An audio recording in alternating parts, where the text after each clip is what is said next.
السلام علیکم ورحمۃ اللہ۔ محترم ناظرین و سامعین، کیسے ہیں آپ؟ امید کرتا ہوں آپ سب خیریت سے ہوں گے۔ ناظرین کرام، بعض لوگوں کا یہ خیال ہے مغرب سے پہلے کھانا نہیں کھانا چاہیے، کیونکہ اس وقت مردوں کے کھانے کا ٹائم ہوتا ہے۔ اگر کوئی بندہ کھانا کھا لے تو مردے بھوکے رہ جاتے ہیں۔ اس کی کیا حقیقت ہے، آج کی اس ویڈیو کے اندر جانتے ہیں۔ تو چلے بغیر ٹائم ویسٹ کیے ویڈیو دیکھنا شروع کرتے ہیں۔ بھائی کا سوال تھا کیا مغرب سے پہلے کھانا کھا سکتے ہیں ہم لوگ؟ چونکہ لوگ بولتے ہیں ویسے مغرب سے پہلے کھانا نہیں کھانا، چونکہ پھر مردے بھوکے رہ جاتے۔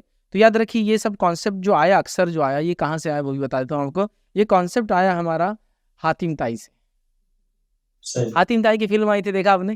حاتم طائی جاتے، مغرب کا وقت رہتا اور قبرستان کے باہر جاگتے رہتے، کون سا قبرستان تھا نہیں معلوم، ساروں کے لیے کھانا اترتا آسمان سے، پھر ایک بابا رہتے ان کے لیے کھانا نہیں اترتا۔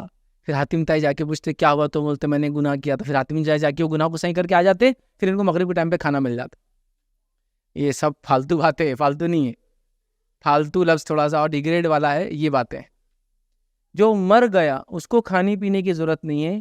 مردہ میں صرف ایک قسم کے ایسے لوگ ہیں جو مرنے کے بعد بھی کھاتے اور پیتے ہیں، بس ایک قسم کے لوگ ہیں، لیکن وہ انسانی شکل میں کھاتے پیتے نہیں، اور قبرستان میں بھی نہیں کھاتے اور قبر میں بھی نہیں کھاتے۔ وہ کون ہے؟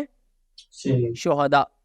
حدیث میں آتا ہے کہ شہداء جیسے ہی مرتے ہیں اللہ ان کی روحوں کو نکالتا ہے اور سبز رنگ کے پرندوں میں ڈال دیتا ہے۔ اللہ کے عرش کے نیچے ان کے گھونسلے ہوتے ہیں، وہ پرندے اس میں رہتے ہیں اور قیامت کے دن دوبارہ اٹھنے تک وہ چگتے رہتے ہیں۔ ون ٹائپ، ایک ہی قسم انسانوں کی جو کھاتے اور پیتے مرنے کے بعد، نیکسٹ کوئی نہیں ہے، اور وہ بھی انسانی شکل میں نہیں۔ کون شکل میں ہے؟ پرندے۔ اس سے پتہ چلا، علماء لکھتے ہیں انسانی روح جو ہے وہ کسی جسم میں رہ سکتی ہے، اس کو جسم کی ضرورت ہوتی ہے ہمیشہ۔ تو یہاں ہیومن باڈی ہے، نکلنے کے بعد، مرنے کے بعد پرندوں کی باڈی میں ہے، پھر نکل کے آئیں گی ہماری باڈی میں روز قیامت، اور پھر دونوں ملنے کے بعد سزا جزا وغیرہ وغیرہ سب ہے، ٹھیک ہے۔ تو ایک ہی قسم کے لوگ ہیں جن کو ملنے والا ہے، باقی کسی کو نہیں۔ تو لہٰذا مغرب سے پہلے کھانے میں کوئی حرج نہیں۔ حدیث میں نماز کے لیے افضل کا جلد بازی کرنے کی ضرورت نہیں ہے، پورا کھا لو اور پھر جا کے نماز میں ملو۔ حدیث میں تو یہاں تک الفاظ عبداللہ ابن عمر رضی اللہ عنہ جو مغرب سے پہلے کھانا کھاتے، تو کھانا اور جس کو کہیں گے ضروریات، پیشاب پیخانے کو آپ کو جانا ہے اور نماز کا ٹائم ہوگا تو پہلے یہ دو کام کرنا چاہیے، پھر نماز کے لیے جانا چاہیے۔ لیکن اس کا کیا معنی ہے؟ اس کا معنی ہے جلدی کر کے، یہ معنی نہیں کہ جماعت چھوڑ دینا۔ لیکن آپ جیسا ٹوائلٹ آیا اور نماز میں کھڑ رہیں گے، دل بھی نہیں لگیں گا اور امکانات ہے کہ آپ کی نماز بھی درست نہیں ہوں گی اور ہمیں پورا ڈسٹرب ہوگا۔ اسی طرح بھوک کا بھی سیم معاملہ، بالکل مغرب سے پہلے کھانے میں کوئی ہے نہیں۔ لوگ مغرب سے پہلے بتی جلاتے، اگربتی جلاتے، موم بتی جلاتے، روشنی کرتے، خوشبو کے لیے کرے تو ٹھیک ہے، دن چینج ہو رہا بول کے ٹھیک ہے، لیکن یہ عقائد ہو کہ روحیں آتی ہے تو ان کو خوشبو آنا، کھانا مت کھاؤ مغرب کے ٹائم بیٹھے، مغرب کے ٹائم اندھیرا مت رکھو گھر کے اندر بیٹھے، مغرب ٹائم کھانا کھائیں گے تو میت بھوکے رہیں گے، یہ سب فالتو باتیں ہیں۔ یہ حاتم طائی کے مردے جو مغرب کے ٹائم پہ کھانا ان کو نہیں ملتا، اگر زندہ کھا لے تو باقی سب تو یہ سب فالتو باتیں ہیں۔ ایک قسم کے انسان ہیں جن کی موت کے بعد ان کو کھانا پینا ملتا ہے، کون ہے؟ شہداء۔ اس کے بعد ایسا کچھ بھی نہیں ہے۔ تو یہ سب بے بنیاد، فالتو، توہم کے اوپر بیسڈ، بغیر سر پیر کا غلط عقیدہ، یاد رکھیے اس کو چھوڑنے کی ہمیں ضرورت ہے۔ انسان کو شریعت نے کبھی بھی کھانے کی اور پینے کی اجازت دی سوائے اس حال میں کہ وہ روزہ ہو، وہ چھوڑ کے آپ کوئی طے نہیں ہے فجر کے بعد کھانا ہے نہیں کھانا، زہر کے انسانی ضرورتوں کو شریعت نے کوئی لمٹ نہیں دی۔ انسانی ضرورتیں اتنی مقدم ہے کہ وہ سب سے ٹاپ موسٹ پرائرٹی ہے شریعت کی، اور ہم لوگ کیا سمجھتے ہیں اسلام اتنا مشکل ہے کہ شرعی ضرورتوں کو بھی سمجھ نہیں پاتے۔ ایک چھوٹا سا واقعہ سنا ہوتا ہے، ایک صاحب سے میری ملاقات ہوئی، کیونکہ ان کو بہت عبرت بھی ملی اور بہت پیسہ بھی گیا اس میں، اس لیے بتا رہا ہوں میں واقعہ۔ وہ چلے گئے عمرہ، گئے 7-8 دوست مل کر، اب سفر کی، اور کچھ لوگوں کو یہ ہوتا ہے ایکسیسو سفر کریں گے، ایکسیسو لیبر کریں گے، جس کو ریگولر عادت نہیں ہے، باڈی ورک کریں گے نا، تو اگر وہ سوتے ہیں رات میں، چاہے شادی شدہ غیر شادی شدہ، احتلام ہو جاتا ہے۔ باڈی کا اپنا ایک طریقہ ہے ریلیکس کرنے کا، ہارمونس کو وہ کرنے کا، اور وہ تو یہ ہوتا ہے جنرل۔ اب وہ گئے بہت لمبا سفر کر کے، مے بی شاید ساؤتھ ایسٹ آف سعودی سے نکل کے گئے وہ نارتھ ایسٹ، مکہ جو بالکل اپوزٹ ڈائریکشن میں، ادھر سے ریاض یہ سائڈ ہے تو مکہ وہ سائڈ ہے۔ اب وہ وہاں چلے گئے، اب وہاں پہنچے اور تھوڑا سو گئے، سوچے عمرہ کل 2-3 گھنٹے، ان کا احتلام ہو گیا۔ احتلام ہونا، پیشاب پیخانے کا آ جانا، آنکھ میں سے میل نکلنا، کان میں سے میل نکلنا، ناک میں گندگی کا جمنا، سم تھنگ کچھ بھی ایسا سیریس نہیں، یہ ایک دم نیچرل ہے، ہیومن نیچر یہ سب ہوتا ہے، چاہے کسی بھی حالت میں رہو۔ اب احتلام ہو گیا، اب نالج نہیں، پوچھنے کو شرم آ رہی، اب کیا کرنا؟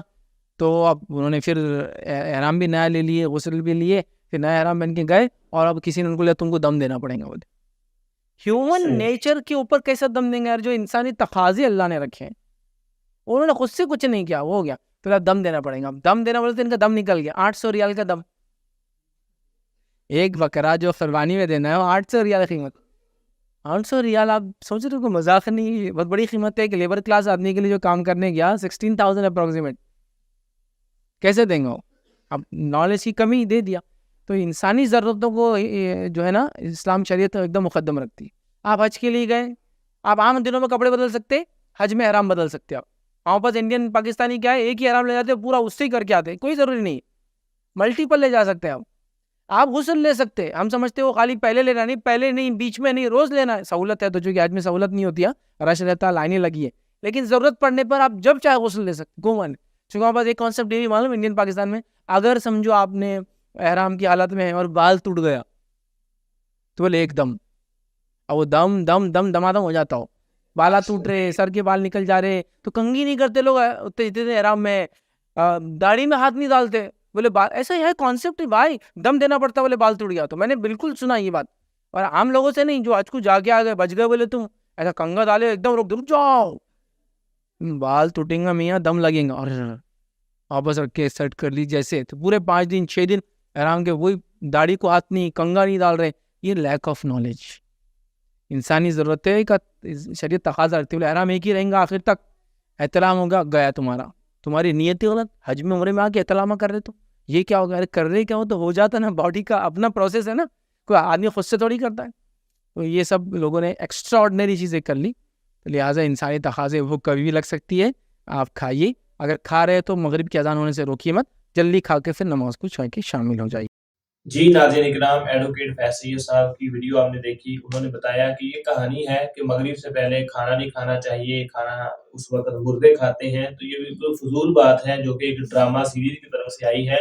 دین اسلام نے انسانی ضروریات کو ہمیشہ مقدم رکھا ہے, یعنی آپ کسی بھی وقت کھانا کھا سکتے ہیں. ہاں اگر آپ کا روزہ ہے تو طلوع فجر سے لے کے غروب آفتاب تک آپ نہیں کھائیں گے, اس کے علاوہ جب بھی آپ کھانا کھائیں یعنی شریعت آپ کو نہیں روکتی. تو بڑے خوبصورت انداز کے ساتھ انہوں نے باتوں کو سمجھایا. امید کرتا ہوں آپ کو ویڈیو بھی اچھی لگی ہوگی. اگر ویڈیو اچھی لگی ہے تو ویڈیو کو لائک کر دیں, چینل کو سبسکرائب کر دیں. اجازت دیجیے اگلی ویڈیو تک کے لیے, اللہ حافظ.